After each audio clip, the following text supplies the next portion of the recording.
Josh often quotes Stanford professor Carol Dweck, who discovered that some people see intelligence or abilities as fixed, what is called a fixed mindset, while other people see them, as Josh does, as qualities that can be developed, a growth mindset. More important, Dr. Dweck discovered that these two different mindsets lead to very different behaviors and results. In a study she did with Dr. Lisa Blackwell, several hundred seventh graders were surveyed to determine which mindset each student had, and then they were tracked for 2 years. Results showed that the students with a growth mindset, those who thought they could change their own intelligence, increased their grades over time, while those with a fixed mindset did not. You can see the trend. The gap in performance just widens and widens over time. The difference between these two groups? A different perspective on intelligence. Other studies have shown similar effects for our mindset about other abilities, like problem solving, playing sports, managing people, or anything else you'd like. Dancing la Macarena. The key to success is not simply effort or focus or resilience, but it is the growth mindset that creates them. The mindset itself is critical. Research shows that when we directly try to build grit or persistence, it is not nearly as effective as addressing the mindset that underlies them. How many of us think of ourselves as not math people, or creative, or sociable, or athletic, or conversely, that we're naturals? If we're to fulfill our potential, we have to start thinking differently. We have to realize that we're not chained to our current capabilities. Neuroscience shows that the brain is very malleable, and we can change our own ability to think and to perform. In fact, many of the most accomplished people of our era were thought of by experts to have no future. People like Charles Darwin, Lucille Ball, Marcel Proust, and many others. But they, along with all great achievers, from Mozart to Einstein, built their abilities. But the key insight that I would like you to walk away with today is that when we realize that we can change our own abilities, when we have a growth mindset, we bring our game to new levels. So how does a growth mindset do that? It turns out that there are physiological manifestations to mindset. Brain scans show that for people with a fixed mindset, the brain becomes most active when receiving information about how the person performed, such as a grade or a score. But for people with a growth mindset, the brain becomes most active when receiving information about what they could do better next time.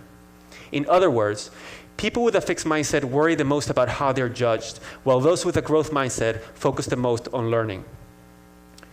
There are other consequences of mindset.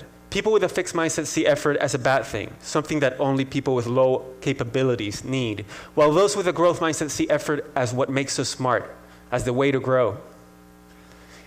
And when they hit a setback or failure, people with a fixed mindset tend to conclude that they're incapable. So to protect their ego, they lose interest or withdraw.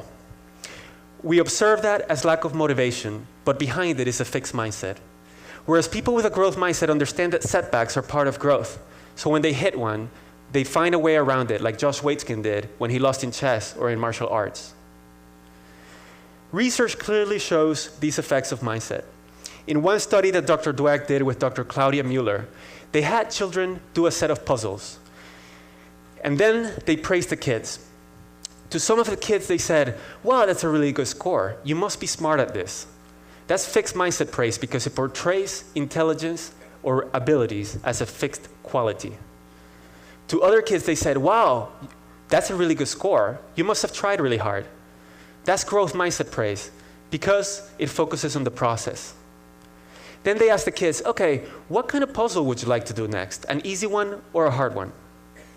The majority of the kids who received the fixed mindset praise chose to do the easy puzzle, while the great majority of those who received the growth mindset praise chose to challenge themselves. Then the researchers gave a hard puzzle to all of the kids because they were interested in seeing what confronting difficulty would do to their performance. Look at what happened when the kids later went back to the set of easier problems that they started with. The kids who received the fixed mindset praise did significantly worse than they had originally, while those who received the growth mindset praise did better. And to top it off, at the very end, kids were asked to report their scores.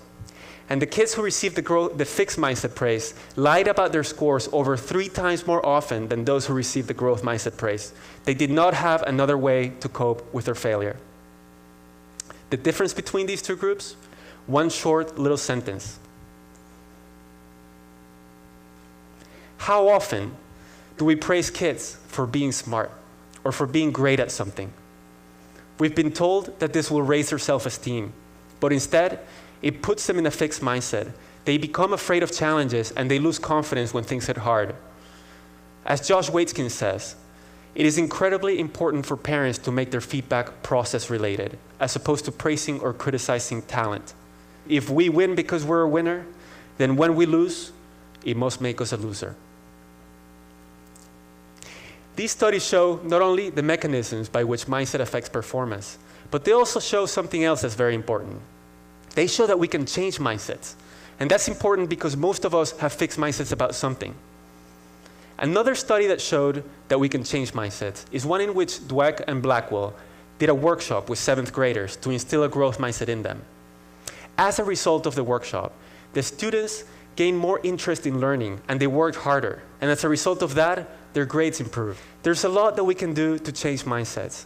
But here are 3 things that any of us can do to instill a growth mindset in ourselves and in those around us.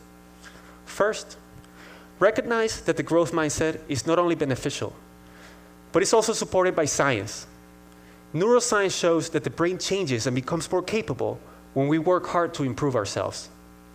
Second, learn and teach others about how to develop our abilities. Learn about deliberate practice and what makes for effective effort. When we understand how to develop our abilities, we strengthen our conviction that we're in charge of them. And third, listen for your fixed mindset voice. And when you hear it, talk back with a growth mindset voice. If you hear, I can't do it, add, yet. My request to you today is that you share this knowledge about the growth mindset with your family, friends, and schools, so that all of us can go and fulfill our potential. Thank you.